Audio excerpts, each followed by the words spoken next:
Hello and welcome to the latest episode of the Low Budget Review Show. I am your host, Eric Smith, and today I am talking about Ultraman, the official novelization of the series by Pat Cadigan, and this is from Titan Books.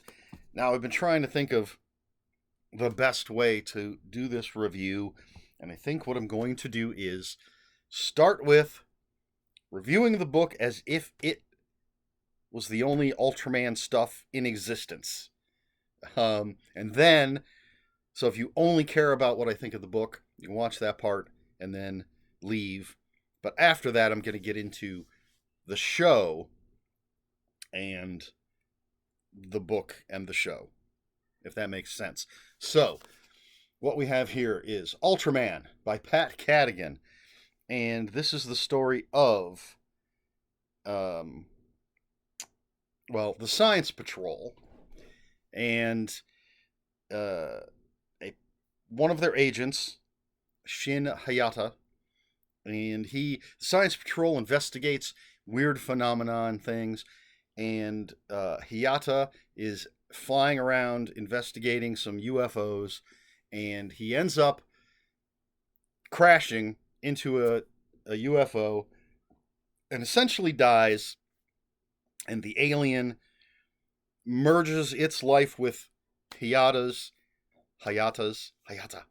and he becomes Ultraman. So he's normal human Hayata working for the Science Patrol, but he has this thing called the Beta Capsule, and when he's needed, Hayata hits the thing, and he turns into Ultraman, who is a giant, like 40-foot tall, super alien being, and he fights essentially giant monsters and aliens, giant alien monsters, earthbound monsters, and these are the adventures of Ultraman, and it tells his story essentially from start to finish. Each chapter is another sort of adventure. Essentially, each chapter is an episode of the show, and there are 9 chapters. Let's just do a quick look here. Oh, only 7 chapters. But we start with the origin of Ultraman, and then we essentially get highlights of his adventures. So it's sort of a short story collection that tells a big story. And I think it's well written. Oh, for the too long didn't watch folks, I gave this 4 out of 5. I will admit there may be some nostalgia bias there, but we're not going to get into that yet.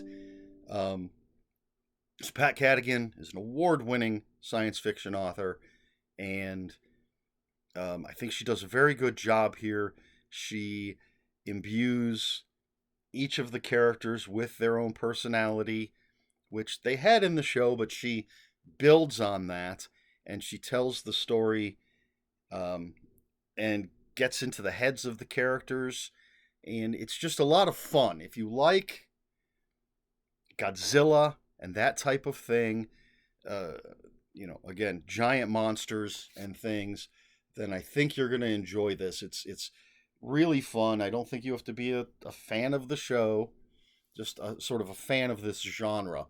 One of the things I always liked about Ultraman was because this alien has merged with a human, and because of the accident, the alien isn't at full capacity, essentially.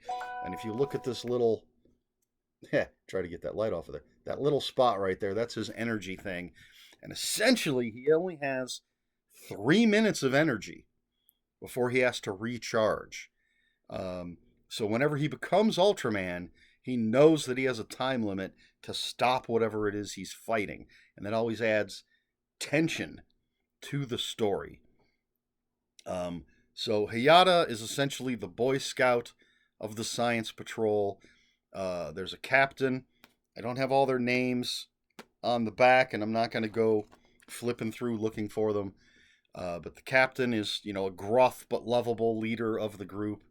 And we have a young woman who, is an integral part of the group.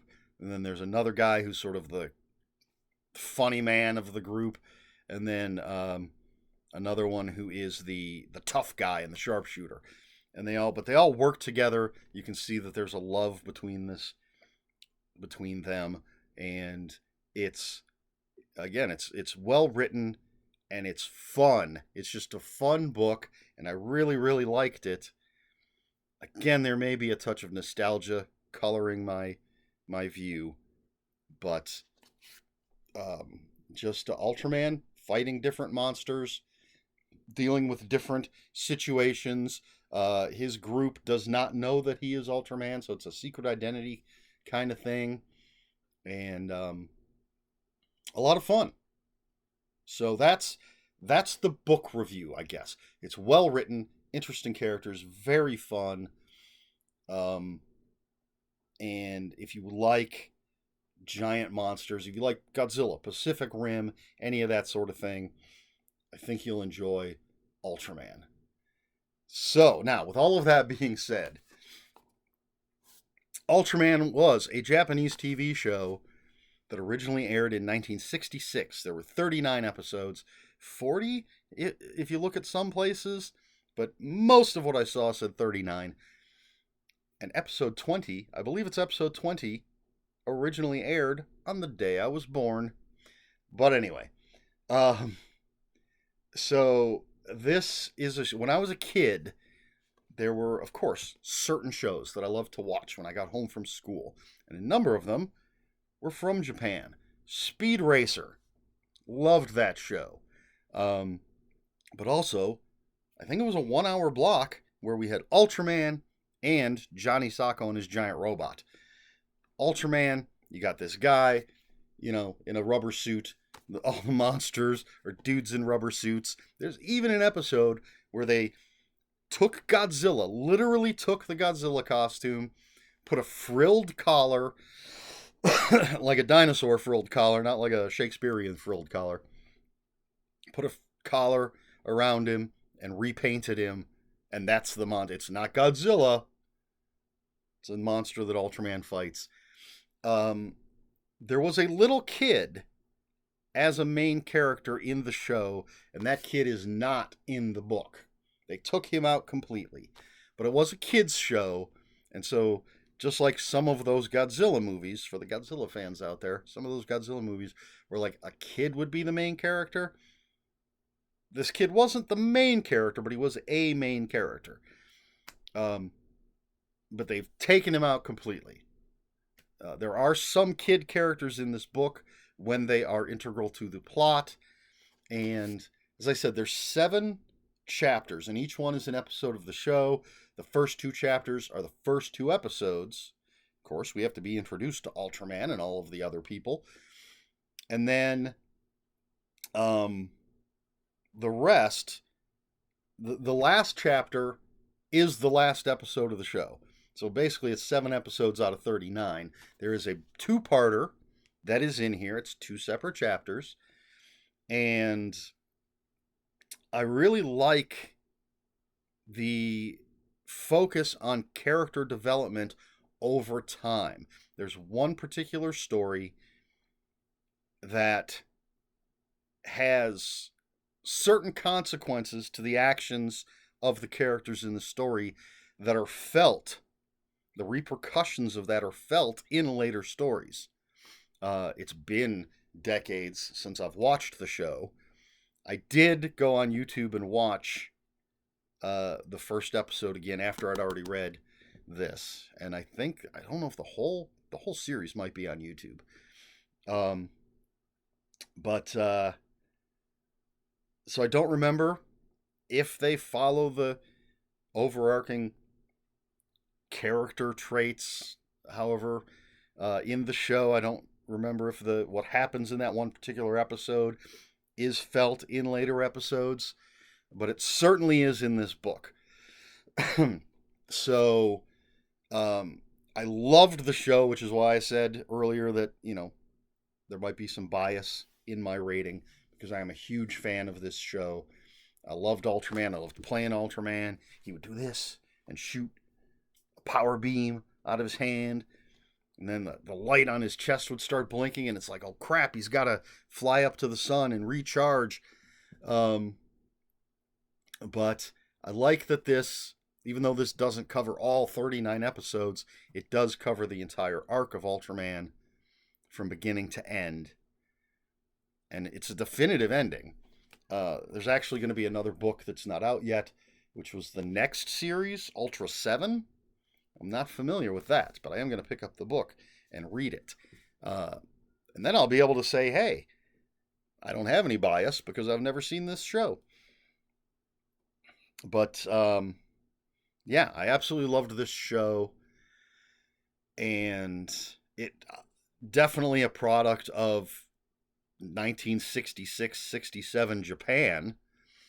Oh, and the book is modernized. There's one character is vlogging, and they have cell phones and the internet and all of this stuff. And even though in the show they did have advanced technology, I'm not sure exactly when it was supposed to be taking place, but there was definitely advanced technology. But this has specific modern technology showing that even though they have advanced technology for where we are today, they have the technology of today. So it is taking place, at the very least, in the 2020s, if not a little further into the future. So I think that's everything. I don't know what else to say about the show. I mean, this isn't a review of the show or anything, but I couldn't figure out how to exactly separate the book from the show. I've tried to do that with my little first talk about the book, then talk about the show thing. But there you go. That's everything, I think. I think this is a fun book. I really, really liked it. But then I'm a huge fan. I mean, I grew up with Godzilla and Ultraman and all of these other things. So, again, might have that little bit of bias, but 4 out of 5 stars. I really liked it. Ultraman, Pat Cadigan, Titan Books. Just came out last year, I believe. And let's see. Yep, December 2023. And yeah, the next one's not even out yet, but definitely something I'm going to pick up. So there you go, Ultraman.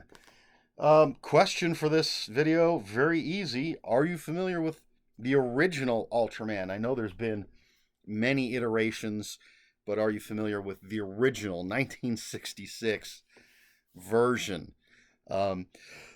Excuse me. Obviously, I am. Simple for me to answer this question. I loved this show. Always couldn't wait to get home from school to watch this and Johnny Sacco and Speed Racer. And Battle for the Planets, which is Gatchaman, I believe is how you would say it. And then there was another one. I can never remember the name of the show that had a... and Battle for the Planets was a animated show. And then this other one was an animated show. And the spaceship was essentially a giant aircraft carrier. And there was always a countdown at the end of every episode. They have X number of days to get back to Earth or whatever. I don't know why I can never remember the name of that show, but that was a fantastic show as well. Some great Japanese imports. But what about you? Did you watch Ultraman? Are you familiar at all with Ultraman? Let me know in the comments below. If you have any comments, questions, or corrections, please put those in the comments below. Comments are open for spoilers. Just post spoiler warning. We try to be polite here at the Low Budget Review Show. Please like, share, and subscribe, all the usual YouTube stuff. And if you'd care to follow me on other social media, my Twitter is at Ronan5757. My Instagram, where I post pictures of books, comic books, board games, fuzzy animals, is Eric Smith5757. That's Eric with a K, ERIKSMITH 5757. And if you're on Blue Sky, I am at EL Smith. That's all I've got. This has been the Low Budget Review Show. I have been Eric Smith, and until next time, read more books.